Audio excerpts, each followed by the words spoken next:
से सफलता नहीं प्राप्त कर सकते। बात सीधी है। सफलता चाहिए, लंबी दूरी तय करनी ही पड़ेगी।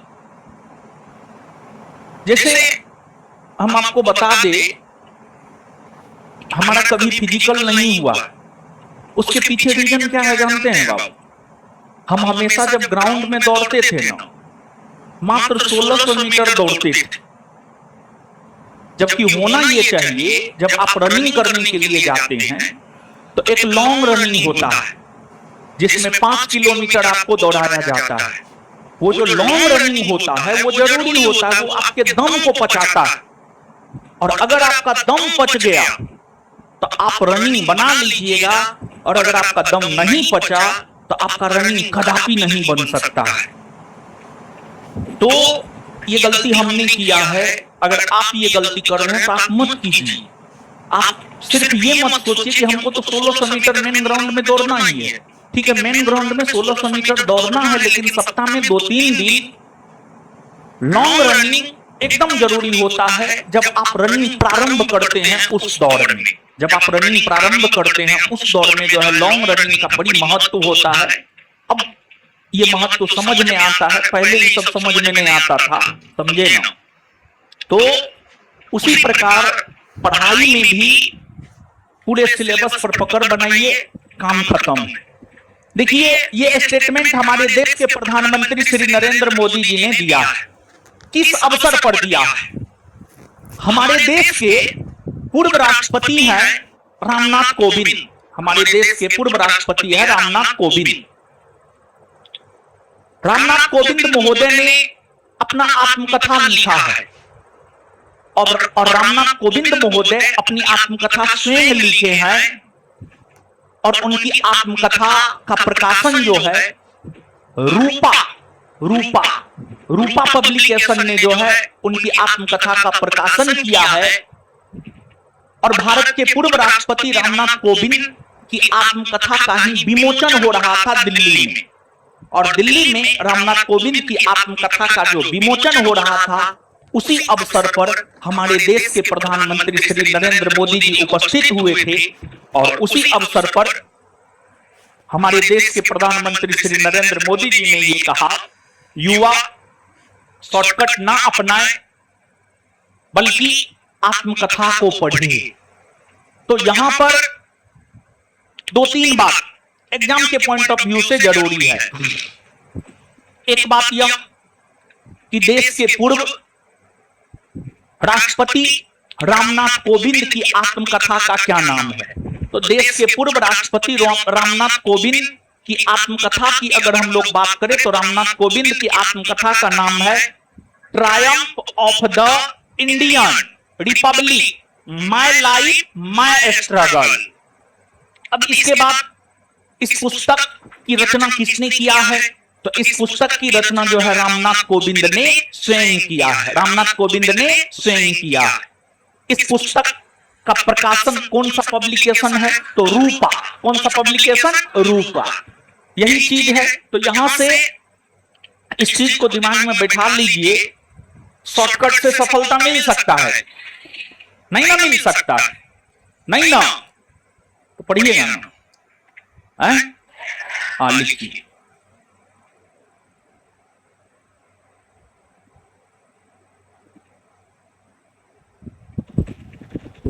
भारत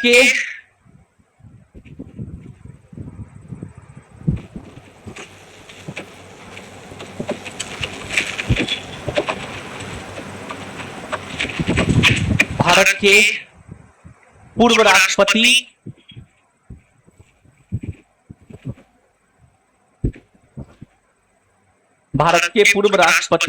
रामनाथ कोविंद ने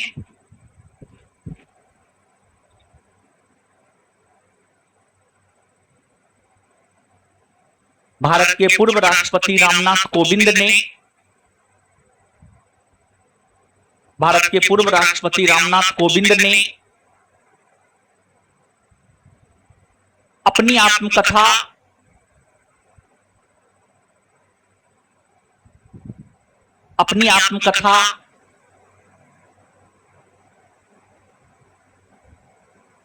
Triumph of the Indian Republic,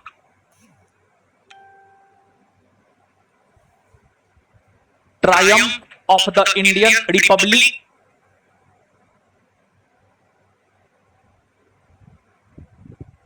my life my struggle,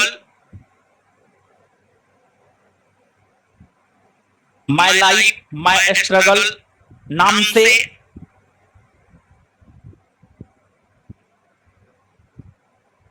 लिखा है।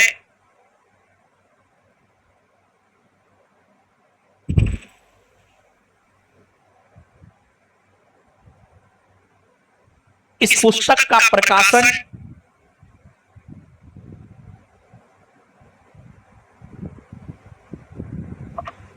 इस पुस्तक का प्रकाशन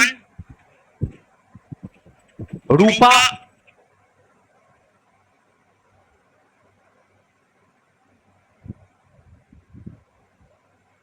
रूपा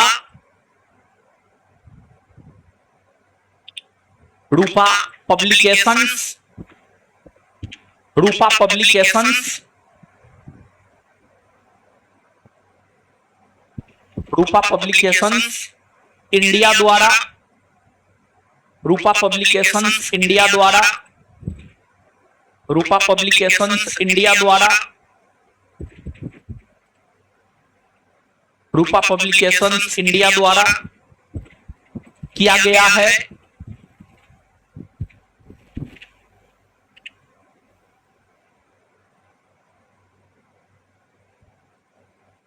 इस पुस्तक का विमोचन, इस पुस्तक का विमोचन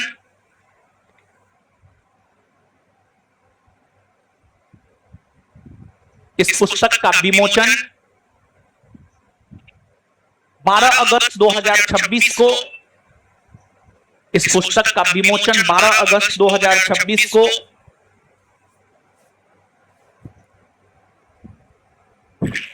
इस पुस्तक का विमोचन 12 अगस्त 2026 को प्रधानमंत्री नरेंद्र मोदी ने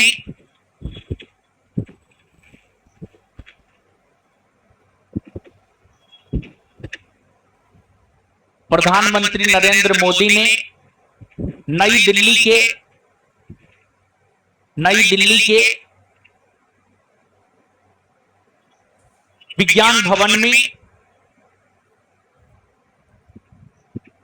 नई दिल्ली के विज्ञान भवन में किया था।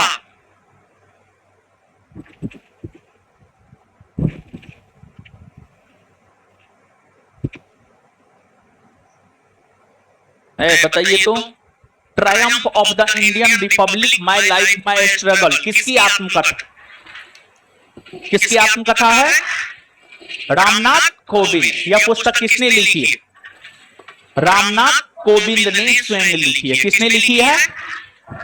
इसका प्रकाशक कौन सा पब्लिकेशन है?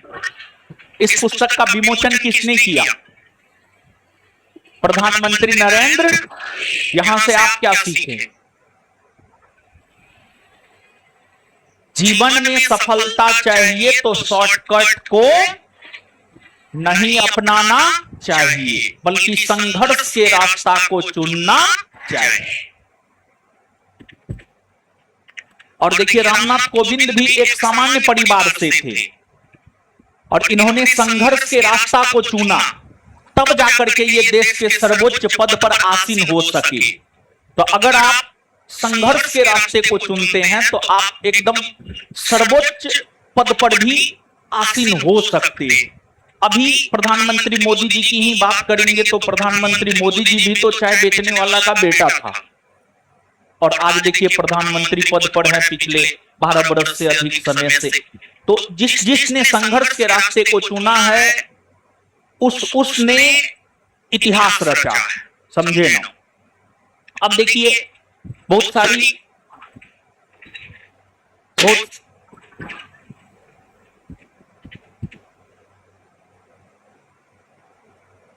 चीजें हैं, तो इन चीजों को जो है एक एक करके समझते हैं हम लोग।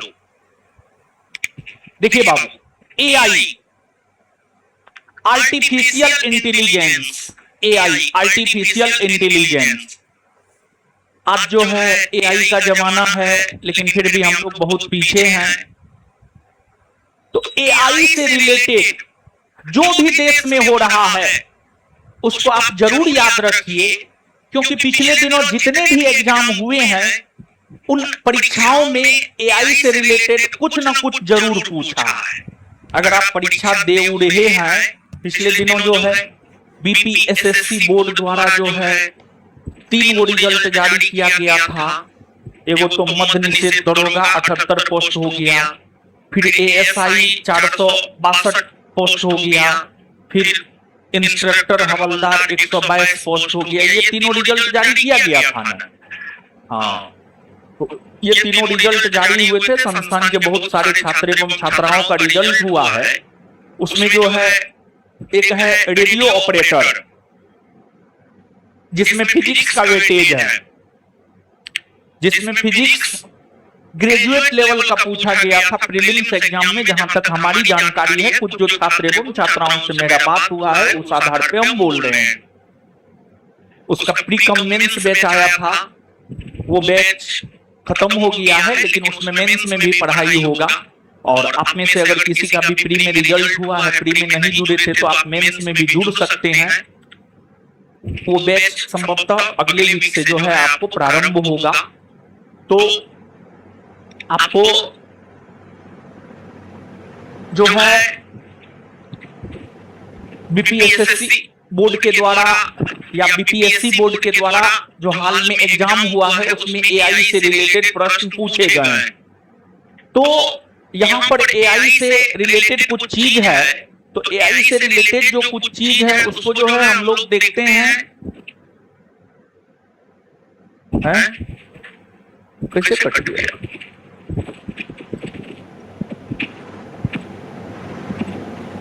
रिपेक्ट करो नहीं।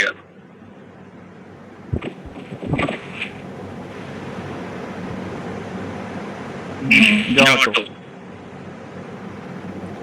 तो देश में सबसे बड़ी एआई फैक्ट्री चेन्नई में बनेगी। ठीक है, इसका जो हेडिंग है ना, यही आंसर हो जाए, यही क्वेश्चन है, इसी में क्वेश्चन है, इसी में आंसर।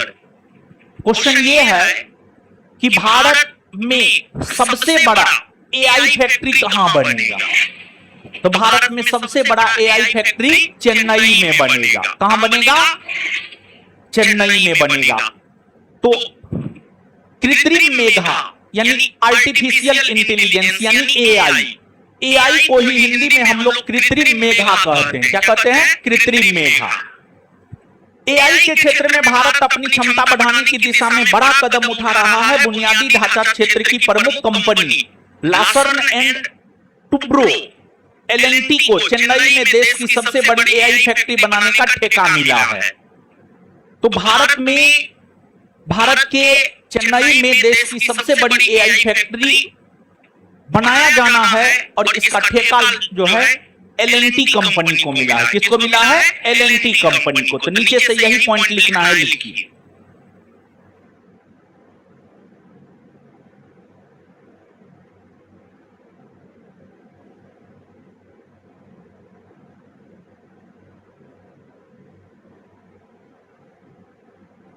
चेन्नई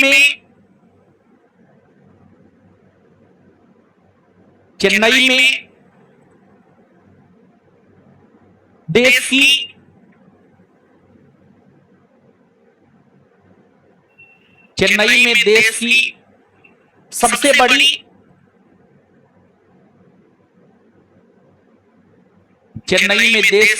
बड़ी एआई फैक्ट्री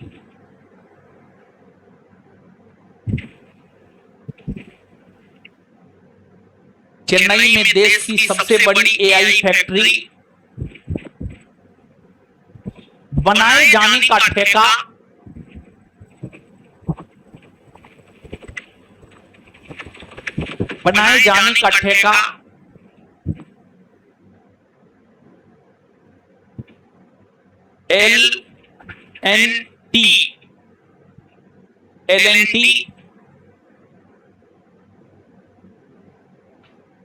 एलएनटी कॉस्ट में लॉर्सन एंड टुब्रो कंपनी को मिला है।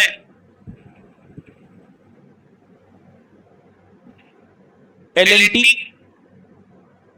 कॉस्ट में लॉसर्न एंड टुब्रो कंपनी को मिला है।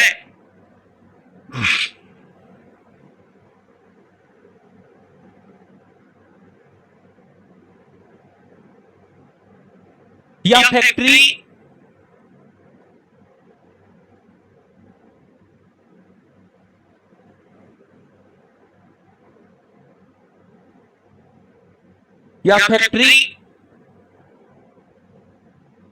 अमेरिका की, यह फैक्ट्री अमेरिका की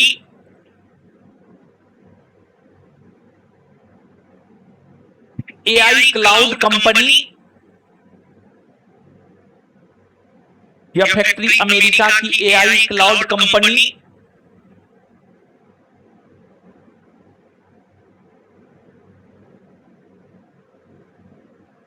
AI cloud company together AI के लिए तैयार की जाएगी, टुगेदर AI के लिए तैयार की जाएगी।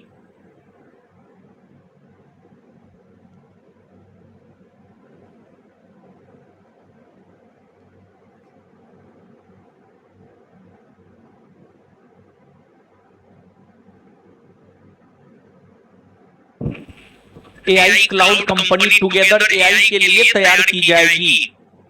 Full stop. बताया जा रहा है कि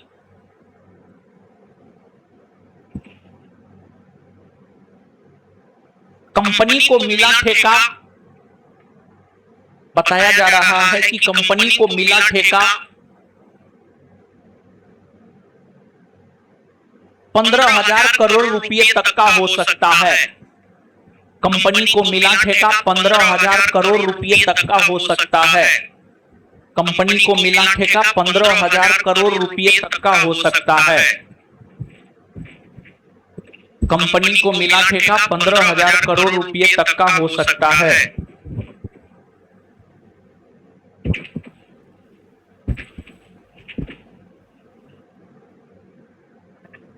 बताइए, देश में सबसे बड़ी AI फैक्ट्री कहां बनी?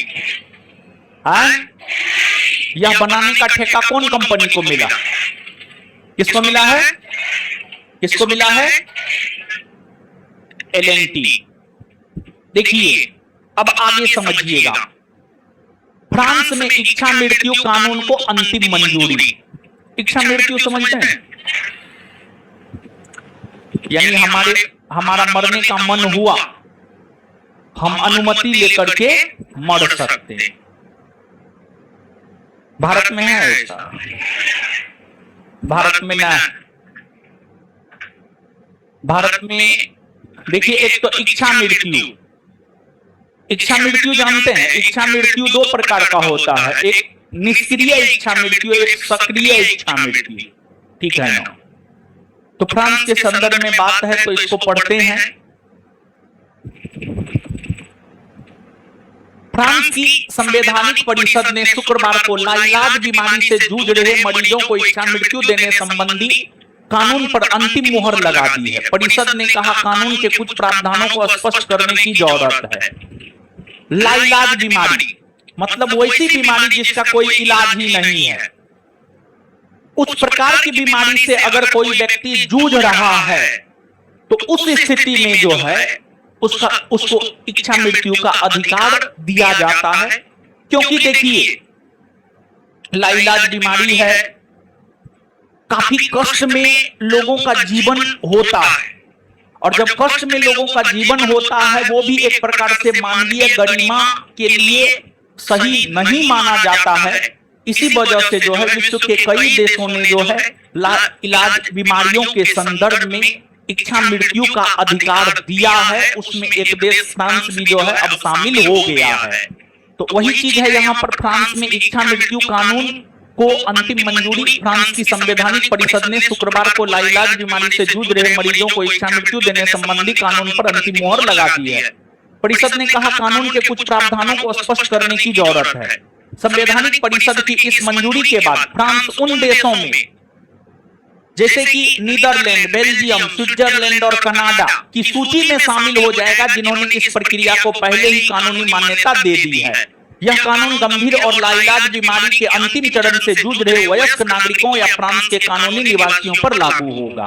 मतलब ये जो देश है, फ्रांस हो गए, फिर नीदरलैंड, बेल्जियम, स्विट्जरलैंड, कनाडा, यहां पर इच्छा मृत्यु का अधिकार है। तो क्या इच्छा मृत्यु का अधिकार सभी को है? नहीं, इच्छा मृत्यु का अधिकार सभी को नहीं है, बल्कि वैसे व्यक्ति जो लाइलाज बीमारियों से जूझ रहा है, मतलब वैसी बीमारियों से जूझ रहा है जिसका कोई इलाज नहीं है, उस प्रकार के व्यक्ति को ही इच्छा मृत्यु का अधिकार होता है।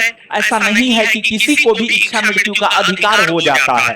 जैसे कि अभी फ्रांस ने इच्छा मृत्यु को अंतिम मंजूरी दी है, लेकिन फ्रांस से पहले और भी कई सारे देश हैं जिसने इच्छा मृत्यु को कानूनी मान्यता दी है। उसमें नीदरलैंड, बेल्जियम, स्विट्जरलैंड और कनाडा जैसे देश शामिल है। तो नीचे से लिखिएगा।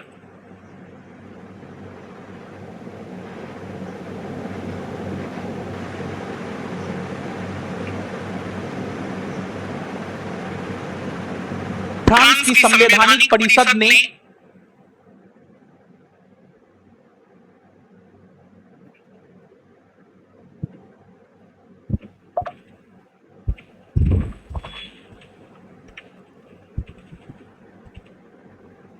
फ्रांस की संवैधानिक परिषद ने 14 अगस्त 2026 को 14 अगस्त 2026 को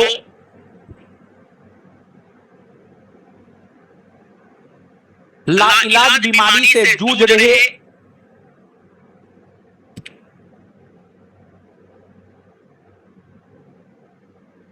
लाइलाज बीमारी से जूझ रहे मरीजों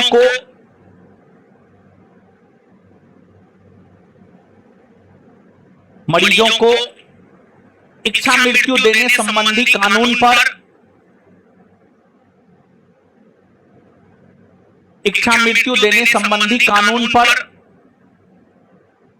अंतिम मुहर लगा दी है। इच्छा मृत्यु देने संबंधी कानून पर अंतिम मुहर लगा दी है।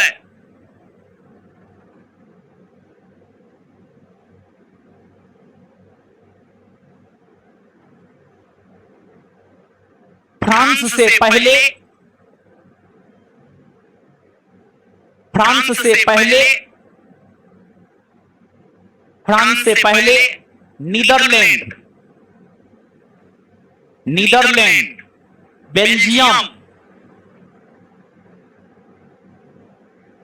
नीदरलैंड, बेल्जियम, स्विट्जरलैंड और कनाडा, फ्रांस से पहले नीदरलैंड, बेल्जियम, स्विट्जरलैंड और कनाडा,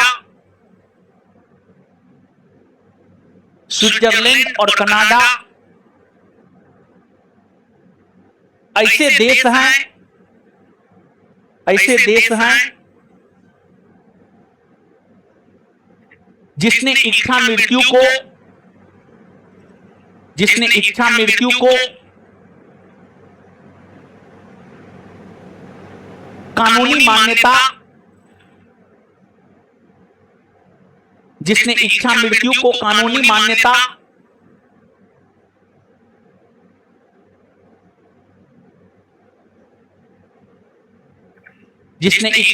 को कानूनी मान्यता दिया है।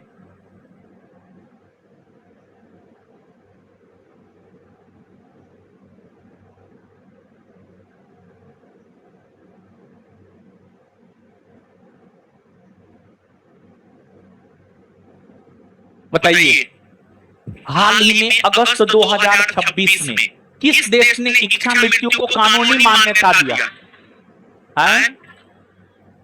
किस देश ने? अच्छा, फ्रांस से पहले इच्छा मृत्यु को कानूनी मान्यता देने वाला देश कौन कौन?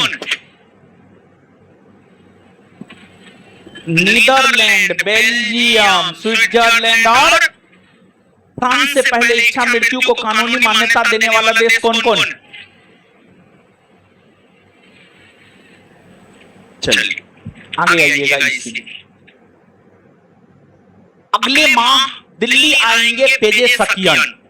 पेजेशकियन कौन है? ईरान का राष्ट्रपति है, ईरान का राष्ट्रपति। इसमें दो तीन जानकारी है जो कि एग्जाम के पॉइंट ऑफ व्यू से जरूरी है। तो देखिए, ईरान के राष्ट्रपति मसूद पेजेशकियन सितंबर में नई दिल्ली में होने वाली आगामी ब्रिक्स शिखर सम्मेलन में हिस्सा लेने के लिए भारत आएंगे। ईरानी सूत्रों ने शुक्रवार को यह जानकारी दी है। भारत 2026 में ब्रिक्स की अध्यक्षता कर रहा है। उसकी मेजबानी में 18वां ब्रिक्स शिखर सम्मेलन सितंबर में राष्ट्रीय राजधानी यानी दिल्ली में आयोजित किया जाएगा।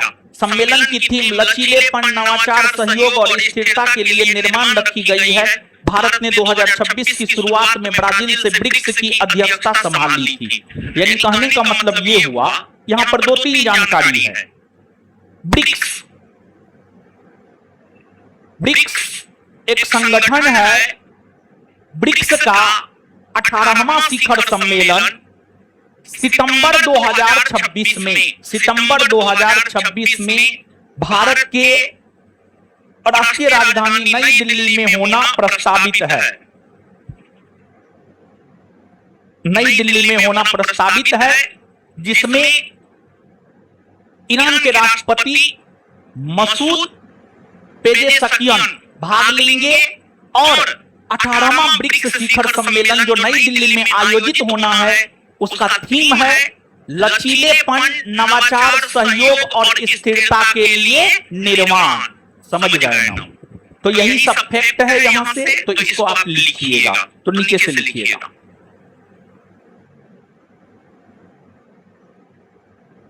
लिखिएगा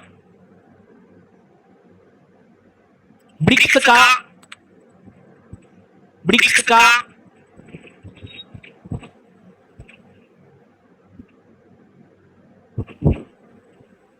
ब्रिक्स का 18वां शिखर सम्मेलन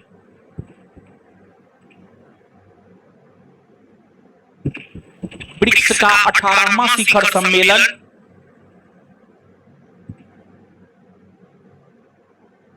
सितंबर 2026 में सितंबर 2026 में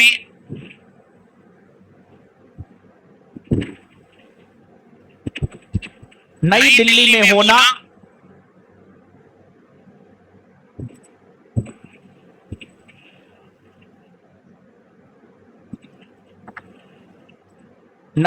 में होना प्रस्तावित है।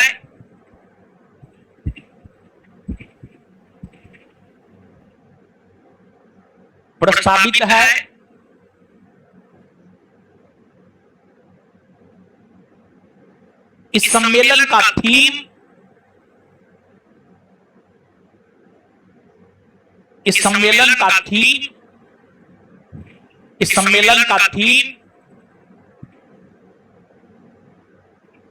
लचीलेपन। इस सम्मेलन का थीम लचीलेपन, नवाचार,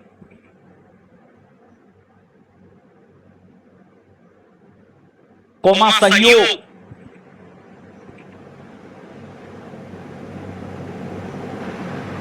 और स्थिरता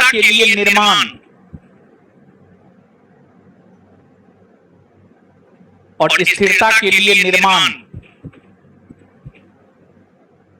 रखी गई है।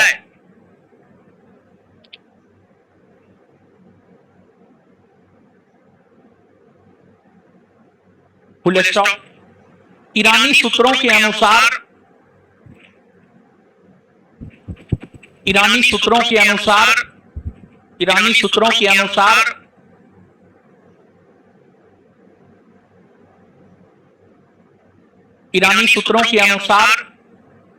ईरान के राष्ट्रपति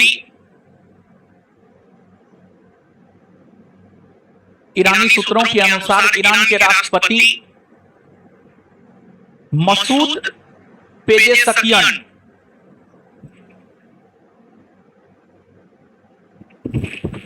पेजेशकियन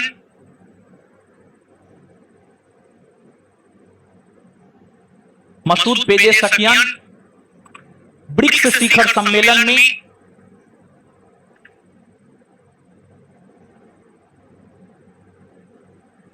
मसूद पेजेशकियन ब्रिक्स शिखर सम्मेलन में भाग लेने के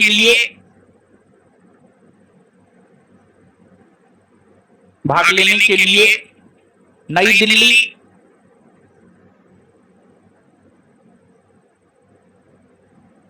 दिल्ली आएंगे।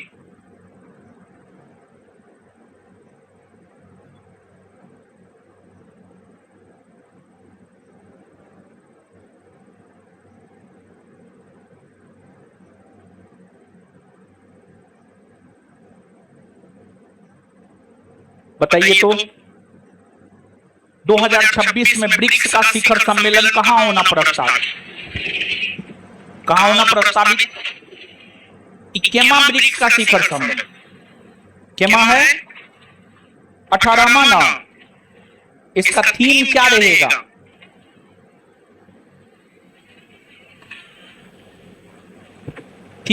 इसका थीम क्या रहेगा बताइए?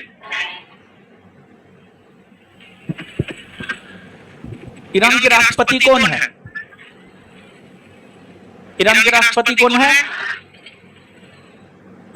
ब्रिक्स शिखर सम्मेलन में भाग लेगा जी? संभावना है। ठीक है, आगे आइए। इसके बाद सुनिए, देखिए बाबू, 2011 का जनगणना जब आप पढ़िएगा ना, 2011 का जनगणना समझते हैं? जन प्लस गणना, जन यानी लोग, गणना मतलब गिनती, लोगों की गिनती ही जनगणना कहलाती है। भारत में जनगणना प्रत्येक 10 वर्ष के अंतराल पर होता है ना जी।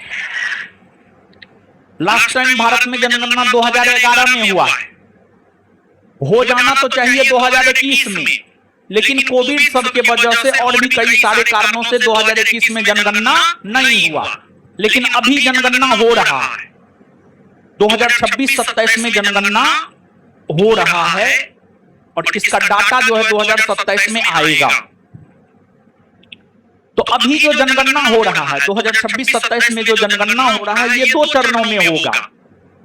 जब आप 2011 के जनगणना को पढ़ेंगे तो 2011 के जनगणना से रिलेटेड एक प्रश्न आपके परीक्षा में पूछा जाता है कि 2011 के जनगणना में जो है टोटल कितने प्रश्न पूछे गए थे।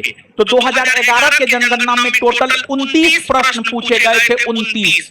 यानी जब गणना करने वाले अधिकारी आपके घर जाते थे तो आपसे सवाल पूछते थे कि आपका नाम क्या है, आप क्या करते हैं, आप कितने भाई बहन हैं, आपका जन्म स्थल कहां है, आप कौन कैटेगरी में आते हैं। ये तमाम प्रकार के प्रश्न जो है जनगणना से जुड़े अधिकारी आपके घर पर जाकर के पूछने का काम करते हैं।